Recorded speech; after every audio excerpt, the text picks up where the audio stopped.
এখন শীতকাল, শীতকাল মানেই খাওয়া দাওয়ার আমেজ। আর বাজারে চলছে প্রচুর টাটকা সবজির আনাগোনা। তার মধ্যে যে সবজিটি সবচাইতে অন্যতম সেটা হলো পালং শাক।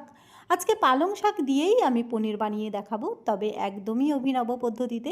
নমস্কার বন্ধুরা, welcome to my channel new taste cooking. Paneer আপনারা অনেকেই অনেক রকমভাবে বানিয়ে খেয়েছেন। একবার আমার পদ্ধতিতে বাড়িতে বানিয়ে দেখুন। রেসিপির লুক দেখে যেমনি আপনার নজর কাড়বে, তেমনি এর স্বাদও হবে দুর্দান্ত। আর আমি অনুরোধ করব ভিডিওটা স্কিপ না করে সম্পূর্ণ দেখার জন্য আমার সঙ্গে থাকবেন। প্রথমেই একটা ফ্রাই প্যানের মধ্যে 1 কাপ পরিমাণ জল ফুটতে দিয়েছি। ফুটন্ত জলে 1 মুঠো পালং শাক দিয়ে নিলাম। ওপর থেকে কয়েক দানা চিনি দিয়ে নেব। চিনি দিয়ে নিলে পালং শাকের টেস্টটা যেমনি ব্যালেন্স থাকবে, তেমনি কিন্তু এর সবুজ কালারটাও বজায় থাকবে। পালং শাক কিন্তু আমি খুব বেশি সেদ্ধ করব না, জাস্ট 2-3 মিনিট ভাপিয়ে নিলেই হবে। 2 মিনিটের জন্য আমি ভাপিয়ে নিয়েছি। পালং শাক কিন্তু একদম নরম হয়ে গেছে। সঙ্গে সঙ্গে ঠান্ডা জলে নামিয়ে নিলাম। সঙ্গে সঙ্গে ঠান্ডা জলে দিয়ে নিলে পালং শাকের সবুজ কালারটা বজায় থাকবে। আমি নর্মাল জলই নিয়েছি, এখন তো শীতকাল, নর্মাল জল নিলেই হবে। এবার ওই একই ফ্রাই প্যান আবারও বসিয়ে দিয়েছি। 2 টেবিল পরিমাণ সাদা তেল গরম করে নিলাম। গরম তেলে এবার পনির ভেজে নেব। 250 গ্রাম পনির আমি ঠিক এভাবে টুকরো করে কেটে নিয়েছি। পনিরগুলোর সাইজটা আমি একটু বড়ই রেখেছি, তবে আপনারা আপনাদের পছন্দ মতন পনির কেটে নেবেন। পনিরগুলো এবার উল্টে পাল্টে বেশ ভালো করে ভেজে নিতে হবে।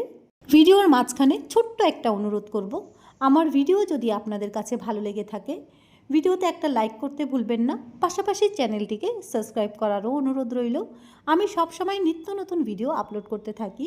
চ্যানেলটাকে সাবস্ক্রাইব করে রাখলে আমি যদি কোনো নতুন ভিডিও আপলোড করি, নোটিফিকেশান সবার আগে পৌঁছে যাবে আপনার কাছে। এদিকে কথা বলতে বলতে আমার কিন্তু পনির ভেজে নেওয়া হয়ে গেছে। উল্টে পাল্টে বেশ ভালো করেই ভেজে নিয়েছি। এবার একটা প্লেটের মধ্যে তুলে নেব। পনিরগুলো প্লেটের মধ্যে তুলে নিয়ে ওই একই তেলের মধ্যে আমি একটা মশলা রেডি করে নেব। প্রথমে 1 ইঞ্চি আদা একটু পাতলা করে কেটে দিয়েছি, যাতে মশলা পেস্ট করার সময় সুবিধা হয়। আর একটা বড় সাইজের পেঁয়াজ কুচি দিয়ে নিচ্ছি। সাথে কয়েক কোয়া রসুন দিয়ে নেব। এখানে 10 থেকে 12 কোয়া রসুন আছে। 3টে কাঁচা লঙ্কা দিয়ে দিলাম। এবার সব মশলাগুলো আমি হালকা একটু প্রথমে ভেজে নেব। গরম তেলে পেঁয়াজ রসুন আদা দিয়ে নেওয়ার পর আমি কিন্তু ভাজতে থাকবো না, একটু নাড়াচাড়া করে নিয়ে হালকা একটু জল ছিটিয়ে নিতে হবে, যাতে পেঁয়াজ রসুন আদা ভেতর থেকে একদম সফট হয়ে আসে। ওপর থেকে গোটা ধনে 1/2 চা চামচ দিয়ে নেব, এতে করে মশলার ফ্লেভারটা বেশি আসবে। সব কিছু একটু নাড়াচাড়া করে হালকা একটু জলও ছিটিয়ে নিয়েছি।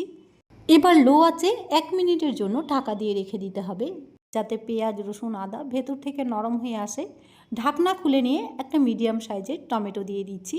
সোজা কথায় মশলাটা প্রথমে হালকা একটু ভেজে নিতে হবে, তারপরে একটু জল ছিটিয়ে নিয়ে মশলাটা ঢাকা দিয়ে রেখে দেবেন, যাতে ভেতর থেকে একদম নরম হয়ে আসে।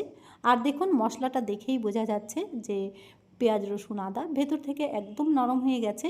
একবারেই একটা মিক্সিং জারের মধ্যে তুলে নিয়েছি। মিক্সি জারের মধ্যে তুলে নেওয়ার পর এবার মশলাটা পেস্ট বানিয়ে নিতে হবে। আর এদিকে আমি পালং শাকটাও পেস্ট বানিয়ে নেব, তাই দুটো একসাথেই আমি পেস্ট বানিয়ে নিচ্ছি, যাতে ঝামেলাটা কম হয়। সাথে বেশ খানিকটা ধনেপাতা দিয়ে নিলাম।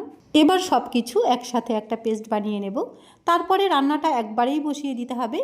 একটা কড়াই বসিয়ে দিয়েছি। কড়াইতে ফোড়নের জন্য 2 টেবিল পরিমাণ সরষের তেল গরম করে ফোড়ন দিচ্ছি গোটা জিরে, একটা শুকনো লঙ্কা আর গোটা গরম মশলার মধ্যে আমি দিয়েছি দারচিনি, 3টে এলাচ। এলাচের মুখটা একটু ফাটিয়ে দিয়েছি, যাতে ফ্লেভারটা সম্পূর্ণ তরকারির মধ্যে সুন্দরভাবে ছড়িয়ে পড়ে। ফোড়ন এসে গেছে, ফোড়নের থেকে একটা মিষ্টি গন্ধও বেরিয়ে এসেছে। ঠিক এই সময় পালং শাকের পেস্টটা দিয়ে নিলাম। পেস্টটা দিয়ে নেওয়ার পর এবার ফোড়নের সাথে নাড়াচাড়া করে বেশ ভালো করে একটু ভেজে নেব। ফোড়নের সাথে কয়েক মিনিট পালং শাকটা একটু নাড়াচাড়া করে ওপর থেকে কিছু শুকনো মশলা আমি অ্যাড করে নেব। তরকারির স্বাদ মতো লবণ এখন একবারেই দিয়ে নিচ্ছি, লাগলে পরে আর একটু দিয়ে নেওয়া যাবে। 1/2 টিস্পুন পরিমাণ দিয়ে দিচ্ছি হলুদ গুঁড়ো, আর 1 চা চামচ দিয়ে দেব জিরে গুঁড়ো। ঝালের জন্য দিয়ে দিচ্ছি 1 চামচ পরিমাণ শুকনো লঙ্কার গুঁড়ো।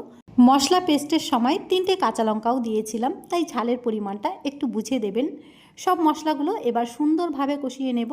মশলা একটু কষিয়ে নিয়ে ওপর থেকে দিয়ে দিচ্ছি মটরশুঁটি। মটরশুঁটিগুলো আমি আগে থেকে একটু সেদ্ধ করে নিয়েছি। মটরশুঁটি যদি আগে থেকে একটু সেদ্ধ করে নেওয়া যায়, তাহলে দেখবেন যে মটরশুঁটির টেস্ট একটু বেশিই আসবে। সব মশলাগুলো সুন্দরভাবে কষিয়ে নিতে হবে, যতক্ষণ না মশলা থেকে তেল ছাড়তে শুরু করে। আর দেখুন, আমার মশলা থেকেও কিন্তু খুব সুন্দর তেল ছাড়তে শুরু করেছে। ঠিক এই সময় 1/2 বাটি পরিমাণ টক দই দিয়ে নেব। টক দইটা আমি একটু ফেটিয়ে দিয়েছি। আজকের পালং পানিরের রেসিপিতে টক দইটা কিন্তু অবশ্যই দিতে হবে। মশলার সাথে টক দইটা ঠিকঠাকভাবে ভালো করে কষিয়ে নিলে তরকারির স্বাদটা যেমনি দ্বিগুণ বেশি আসবে, তেমনি ঠিকঠাকভাবে কষিয়ে নিলে টক দইয়ের থেকে বেশ খানিকটা ঘি বেরিয়ে আসবে। এভাবে মশলাটা খুব সুন্দরভাবে কষিয়ে নেবেন। মশলাটা যখন সুন্দরভাবে কষে যাবে, ঠিক এই সময় গ্রেভির জন্য আমি হাফ গ্লাস পরিমাণ জল দিয়ে দিচ্ছি। খুব বেশি ঝোল আজকের তরকারিতে দেব না, একটা গা মাখা ঝোল করে নামিয়ে নিতে হবে।